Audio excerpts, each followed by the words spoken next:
Alrighty, welcome. It has been 3 years since I first lived on Long Road Farms back in the summer of 2020. That was when I had my first van, Safi, and I'm back again for this season. So far it's been 1 month and I'm doing things a little differently. So I'm going to go ahead and kind of talk you through what I've got going on over on my little compound next to my cousin and her husband's tiny home. This is what happens when you take a time lapse and then you make it slow-mo. So basically, I'm just around the side. I kind of have to go either through the garden and around back, or I can go through the chicken coop, and I put up this, it's kind of invisible right now, but this little deer fencing, and I hop over it usually, or I can open it up, and here we are. Let me introduce you to Belly, my 5-meter Dan shell bell tent. To open up the zippers, I attach little zip ties to kind of help, although sometimes it's difficult when you're just using one hand. But as soon as you open up, you walk inside, you basically have an open space. Right to the right is my wood burning stove, my fire, and then I've got a queen bed that's on a foldable frame. My clothes are stored, and then it's really open. I don't have much going on other than my kind of little meditation space. Card pulling, stones, peas that I accidentally left out. But yeah, I'm definitely going to be making changes. I love having my bed next to the fireplace because I can stay nice and warm. Those cubbies are actually taken from the van as the mattresses, and I've got a lantern up there. Helps me see at night. A little bedside table. And I can't say how much I've been really truly loving this Alpine Chef stove. I get it burning nice and hot. I use bark that I just find all around the house and all around the yard, and it burns beautifully, and I take out all the ash and I kind of spread it in my garden on pathways, along fence lines. My wonderful collection of bark. And yeah, that's how I've got it all set up currently. Let's get on back outside. When I come out and around the corner, I've got my very, very makeshift bathroom. You kind of have to hop over these ropes, but I've got a little water station.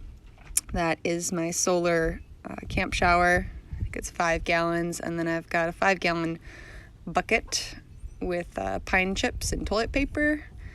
A little privacy screen from the driveway. It's worked pretty well. I definitely want to work a little bit more on that, but I'm managing, let's just say that. And once I come out of there, then I've got my kitchen gazebo. Again, it's something that's pretty temporary and flimsy, but I do love it because it just literally pops right up. The sides, you pull them out, and then the top you push up. Did have an accident on the top. The wind took it, and it flew, and it gusted. And I haven't been using it much just because it's still kind of chilly at night. But in the summer, I look forward to doing a lot of meals. Again, everything's kind of taken from the van. Little fire pit area, and then we'll get into the garden. Right over here is my watering station and seedlings that are still waiting to be put in. Some of them I started back in March. I'm probably still going to plant a few more things, but this is one of my beds. Most recent one, I planted peas and cucumbers, a couple seedlings in there. Right next to it are a bunch of tomatoes. At the end are some beans, a little space extra to plant some more beans. And then this next one is all of my greens. So it's spinach and broccoli and cabbage and arugula, a bunch of different varieties of lettuce. And then this one is my root crop. So I've already got radishes coming up, and then I've got beets and carrots, a variety. These tires are an experiment, and they are growing purple sweet potatoes. Down here in the back, kind of hidden, but these are a bunch of corn. I might extend it further. I think there's about close to 40 that I planted. And then, yeah, that'll be potentially more space to grow more of them. But yeah, the weather's warming up, things are greening up, and I'm really looking forward to seeing things pop up and grow, and I'm just going to keep continuing to water them. And over here, this is, yes, my most recent experiment. My pumpkins, or I think they're actually most zucchinis and butternut squash. And my chicken tractor that I built out of just recycled materials. These are the chicks. There's 14 of them. They are Cornish hens, and they're just over 3 weeks old. They're pretty great. They've been in this spot for 2 full days, so I think it's definitely time to move them. They seem a little peckish, going through their food like crazy. It's basically just food and water you give them and a little bit of warm weather. Really happy when the weather warmed up so they could be out here, and they're definitely feathering up, I think, faster. But 3 more weeks and then we'll start eating some good dinners. Moving the chicken tractor literally takes no time at all. I just have to take out the stakes that I have in to help it stay down, take out the water, food, move them, and then put the stuff back in, repeg, and they're good to go.